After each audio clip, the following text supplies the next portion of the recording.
Considerando que es obligación del Estado responder a los derechos de los pueblos indígenas, a su reparación, protección, atención integral y restitución de sus derechos territoriales vulnerados como consecuencia del conflicto armado.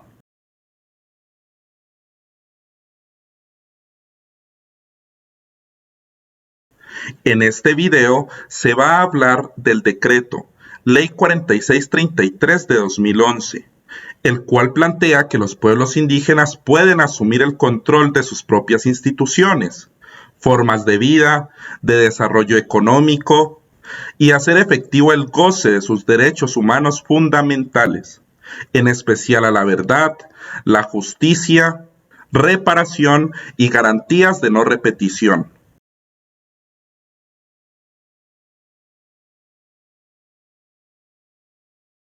De igual manera, este decreto se relaciona con una iniciativa investigativa adelantada por el Grupo de Memoria Kamstra del municipio de Sibundoy, Putumayo.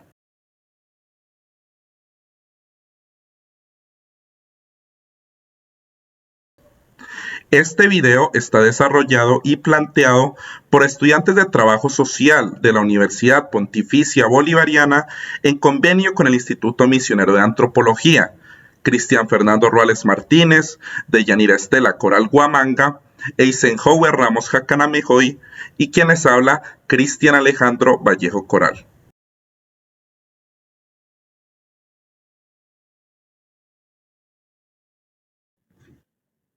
Ley 1448.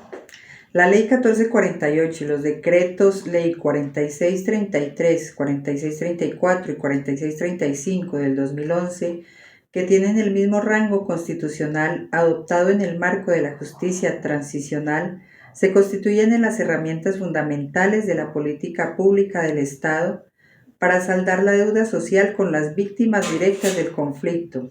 En este marco normativo, estos decretos ley para víctimas de grupos étnicos entraron en vigencia a partir del 9 de diciembre del 2011.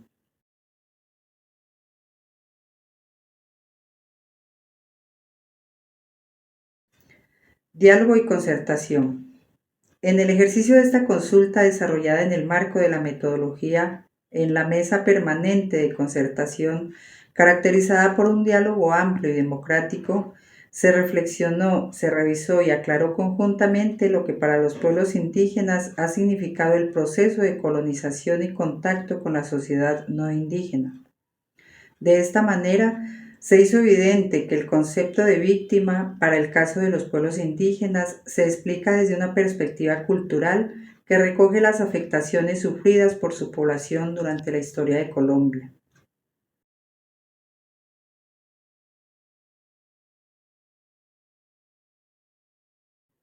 Visión de conflicto desde el pensamiento indígena. La desterritorialización, el desconocimiento, la condena y la represión de las manifestaciones culturales, la prohibición del uso de la lengua propia, la persecución de las autoridades tradicionales, las contradicciones relativas a los horizontes del desarrollo y la negación de formas diferentes de pensar y entender el mundo, entre otras afectaciones estructurales, fueron reafirmadas como factores constantes de victimización desde el primer contacto entre las culturas. Es por ello que el conflicto armado interno y sus factores conexos son desde el pensamiento indígena una faceta más de la violencia histórica que ha provocado la desaparición de muchas culturas milenarias y que tiene actualmente a tantas otras en riesgo de la extinción física y cultural. En este apartado es muy importante resaltar la inclusión del territorio como víctima, hecho novedoso que da cuenta del reconocimiento sociopolítico a la diversidad de epistemologías y relaciones entre el hombre y la madre tierra, que prima con sus diferentes variantes en el pensamiento indígena.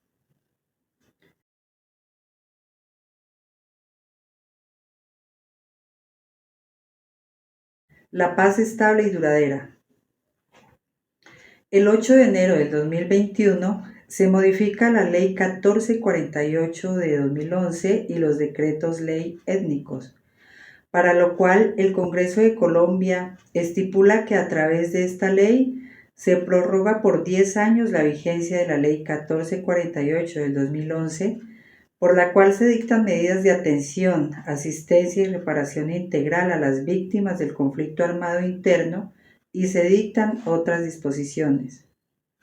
Lo anterior, puesto que el proceso de reparación consignado en la ley y en los decretos ley étnicos se ha demorado más de lo previsto y se debe garantizar la atención y reparación de las víctimas en el marco de una paz estable y duradera.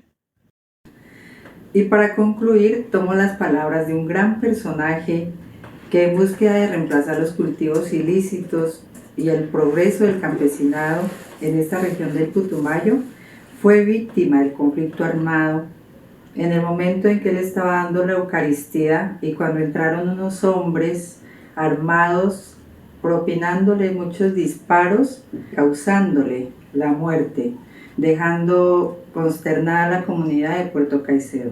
Estas fueron sus palabras, abro comillas: cada acto o palabra que haga o diga por el Putumayo, he tratado de enfocarlo hacia la búsqueda de desarrollo y bienestar para el campesino de esta región, y aunque el país administrativo nos deje solos, no debemos sentir cansancio, pues lo que se haga es muy poco para la inmensidad y la intensidad de los problemas. Ahora bien, hasta aquí se ha buscado el mejoramiento de la vida del campesino. Lo que sigue es un reto que requiere más sacrificios y es la búsqueda de la paz. De aquí en adelante, mi vida se entregará a buscar una salida pacífica al conflicto que afecta al país y para ello las iniciativas en Puerto Caicedo, una etapa de neutralidad para llamarlo territorio de paz, y en ese evento, si es preciso, daré mi vida por ella. Cierro comillas. Él es nuestro querido y por siempre recordado, nuestro padre Alcides Jiménez, que en paz descanse, y que ojalá ese legado lo podamos continuar. No más víctimas.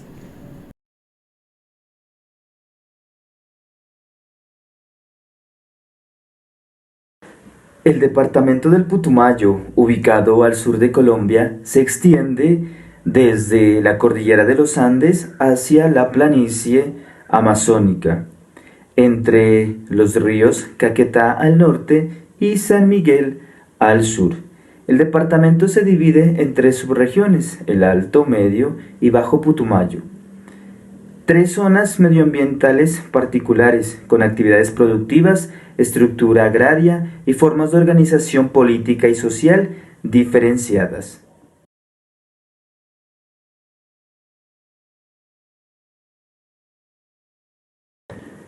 Los pueblos originarios del Valle de Sibundoy son el Inga y el Camuntra. Los primeros habitan las poblaciones de Santiago, Colón y San Andrés. Hablan el Inga, una variación dialectal del quichua. Los Camuntras viven principalmente en Sibundoy y San Francisco. Hablan el Camuntra, que es una lengua aislada. Según el Censo DANE 2018, para ese año había 7.521 indígenas camuntras en el territorio nacional, ubicados en su gran mayoría en el Alto Putumayo o Tabanoc, como denominan al territorio de origen en la lengua materna. La colonización temprana del Putumayo se concentró en el Valle de Sibundoy y en una parte del Medio Putumayo, con Mocoa como epicentro. Hacia el año de 1850, la explotación de quina ya atraía a comerciantes blancos a la zona. Los misioneros capuchinos se establecieron de forma permanente en la región a partir de la firma del Concordato de Misiones entre el gobierno conservador de Rafael Núñez y la Iglesia Católica en 1887, para la evangelización, reducción a la civilización y educación escolar en territorios de salvajes. Gómez, 2005, indica que la temprana República Colombiana buscaba garantizar de este modo la soberanía nacional en aquellas regiones fronterizas donde era escasa su injerencia, Asimismo, reducir el obstáculo que significaba para el progreso del país la hostilidad de algunas comunidades indígenas en lugares de tránsito de comerciantes y de mercancías.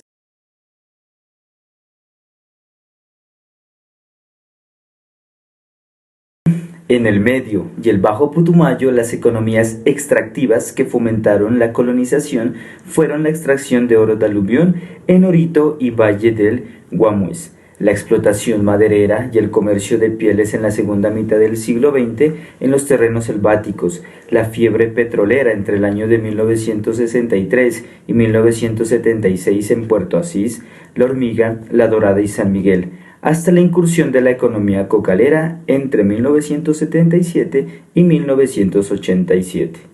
No se podía establecer estricta continuidad entre una y otra forma de explotación.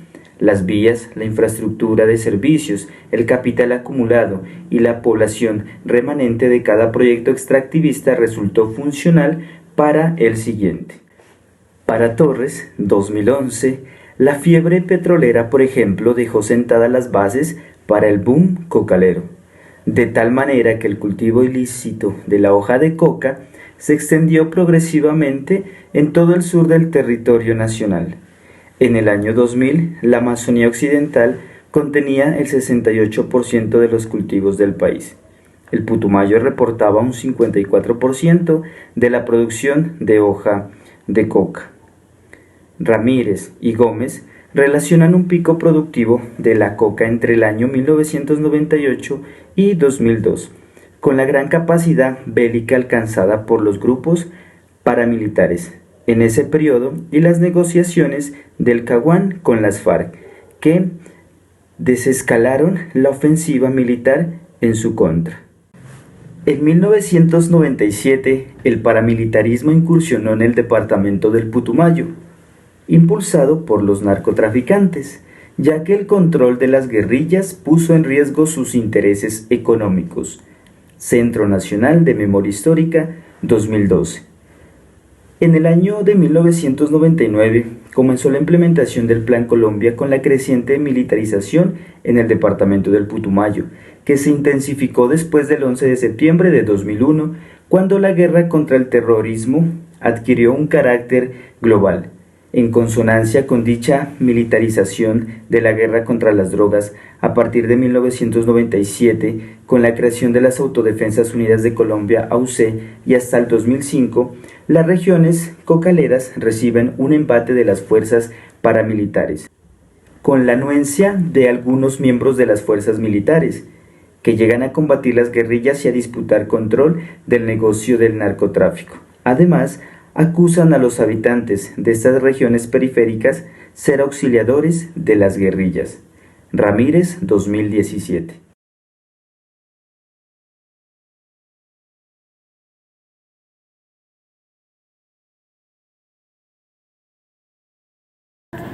Los raspachines. La economía cocalera y cocainera introdujeron en la sociedad del Putumayo y en todo el país una amplia gama de actores, más o menos estratificada, desde los capos, autoridades sociales y económicas en las zonas de enclave cocalero, dueñas de grandes cultivos y de la infraestructura de procesamiento y comercialización de la cocaína, pasando por los campesinos, pequeños propietarios de tierra y cultivadores, hasta el último y más débil eslabón del sistema de producción agroindustrial de la coca.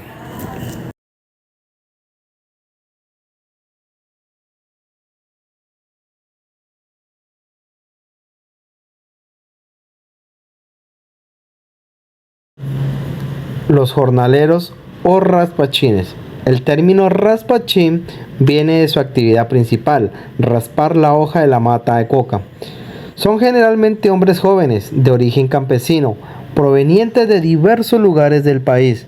Algunos son cosecheros itinerantes de productos lícitos e ilícitos.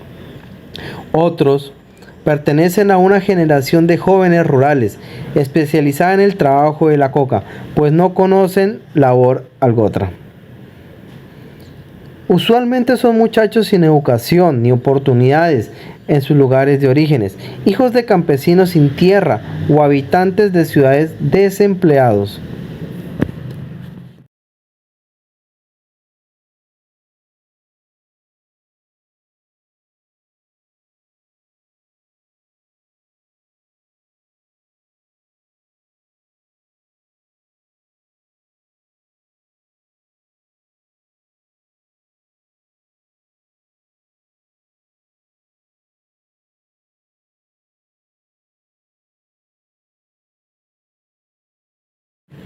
Los raspachines Kansá son hombres generalmente del Valle del Sibundoy.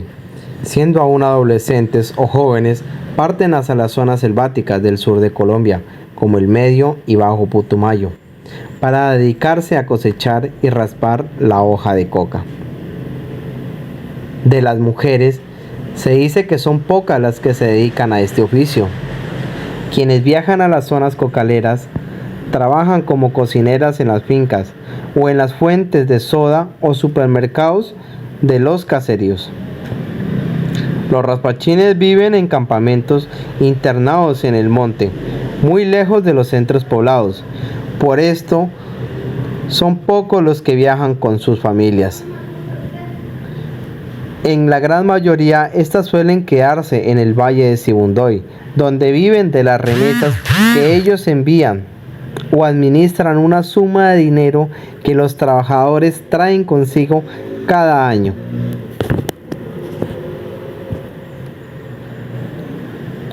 Los raspachines ocupan la escala más baja en la cadena de producción de la coca. El trabajo que desempeñan es estrictamente agrícola, probablemente el más arduo y definitivamente más riesgoso que cualquiera de los que podrían desempeñar en su tierra natal.